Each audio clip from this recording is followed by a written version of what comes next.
Wildfires are increasing in frequency and intensity around the world, impacting more communities every day. My name is MJ Johns, and I'm part of a community-focused project creating a collection of games designed to support players in understanding wildfire and mitigating risks through behavior change and collective action. This playful approach to addressing wildfire is developed at the University of California, Santa Cruz in Baskin Engineering and is supported by a generous grant from the National Science Foundation under Smart and Connected Communities. Our community-centered design approach, we closely worked with two communities in California, Marin and Alameda, both situated in the Wildland-Urban Interface, or WUI. Over a 2-year period from 2022 to 2024, we conducted listening sessions, co-design workshops, interviews, user studies, and focus groups in our two target communities. In this paper, we report a holistic view of how our process developed over time and the approach we took to ensure compelling gameplay by integrating different stakeholder perspectives throughout our iterative development. At each stage in our process, we considered which stakeholders could best provide insight and feedback, and what questions we could ask to guide the conversation. We began with 8 minigame designs that were developed into rough early prototypes.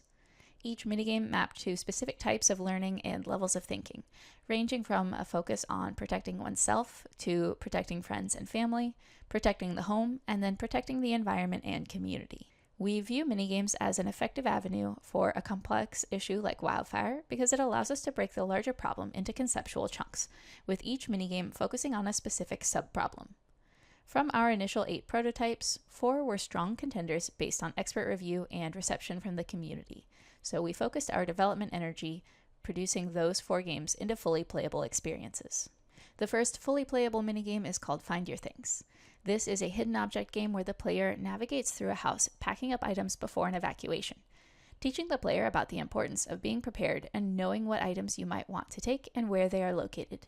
The second minigame is Alert the City, which is a top-down simulation of a whole community evacuation during a fire. We simulate the fire and traffic based on semi-realistic conditions. The player interacts by learning about different household types and making recommended decisions, and those decisions impact how cars behave during the fire. They get feedback at the end of the simulation in the form of a news report that shows how their decisions played out. The third minigame is called Happy House, and in this game the player goes through the steps of home hardening to upgrade different parts of their house to use less flammable materials. They learn about the importance of clearing vegetation from the critical 5-foot zone around the house and using safer materials like metal rather than wood. When they get to a red flag day, which is a day with high risk of fire, they learn to back their car into the driveway to make it easier to evacuate quickly. The fourth game, Info Overload, was our first attempt at a multiplayer game. This game has 2 players sharing one screen, where one player uses the on-screen phone to navigate to the shelter, and the other player steers the car based on those directions. The radio can be turned on to get up-to-date information about road closures and other alerts. We conducted several user studies with these games, which helped us iterate the design. The first was at Foundations of Digital Games, where 20 participants with a background in game design and education played and gave feedback. We used observation notes to compile and analyze the feedback into actionable changes to the games. The second user study took place with natural hazards researchers and experts at the Natural Hazards Workshop. These participants gave feedback on how the games aligned with recommendations for disaster messaging, and from this feedback we made improvements to the way we approach the complex topic of wildfires. Next, we conducted a focus group with Berkeley residents in Alameda County. Some of these participants had been involved with earlier parts of the co-design, and they lived in an area we are targeting with the games. Their feedback helped us see gaps in how residents might resonate with the topics addressed in our games. For example, some participants questioned the material choices for roofing offered in our games because it was not realistic for people in their community. So we adapted to use a wider range of material options in future iterations. In addition to user studies and focus groups, we also conducted several interviews with local community leaders, including one each from Marin and Alameda, and also one from a nearby community in Santa Clara, which was not part of our initial workshops, so we could see whether the games might be useful beyond our target communities. These interviews brought up insights into existing outreach efforts in these communities, needs they would have for integrating the games into their current approaches, and also direct feedback on the games. All of the interviewees played the games during the interview. We took a holistic view of our qualitative data across all of the studies, focus groups, and interviews as we conducted coding and thematic analysis. We used a combination of categorical analysis and thematic analysis to understand trends in the data related to positive and negative feedback, concrete learning and behavior change, and confusion or suggestions.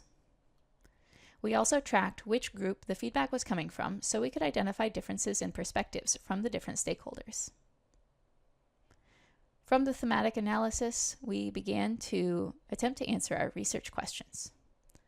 RQ1, how can we overcome known challenges when using participatory design for serious games? Overcoming PD challenges in serious game development requires a structured, iterative approach that integrates feedback from game designers, domain experts, and community members. Our multi-layered approach, incorporating different expertise at different stages of the PD process, resulted in rich feedback loops that improved the games iteratively and ensured their alignment with community needs. Early testing with experienced designers helped us mitigate UI issues before engaging with subject matter experts and community members, preventing frustration and balancing usability with educational goals.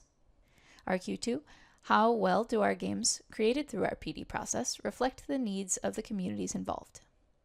Findings from focus groups and user studies indicated that the games effectively addressed community needs by fostering engagement, discussion, and behavior change. Participants noted positive aspects such as the fun art style, animations, and collaborative gameplay, while also suggesting additional features to enhance realism, such as managing time, money, resources, or increasing the sense of danger. Multiplayer gameplay emerged as particularly impactful, offering an engaging experience that facilitated discussions and encouraged cooperative decision-making. RQ3, how is the process we used effective for integrating outside expertise alongside community co-design? This study successfully integrated community insights with external expertise through a process that leveraged stakeholder strengths. Domain experts ensured factual accuracy while keeping content accessible, refining the educational aspects to make the games informative and actionable. Game designers optimized mechanics and interfaces to enhance engagement and usability. Community members contributed lived experience insights, ensuring the games remained relevant to real-world wildfire preparedness. I'd like to end by inviting you to play our wildfire minigames. The latest versions have evolved a lot from the versions I presented here, but these older versions used in this study are still available on our website. Thank you for your interest in our project. You can read our full paper in the conference proceedings on the digital library. If you'd like to contact me about this project, you can reach me at mljohns@ucsc.edu or on LinkedIn.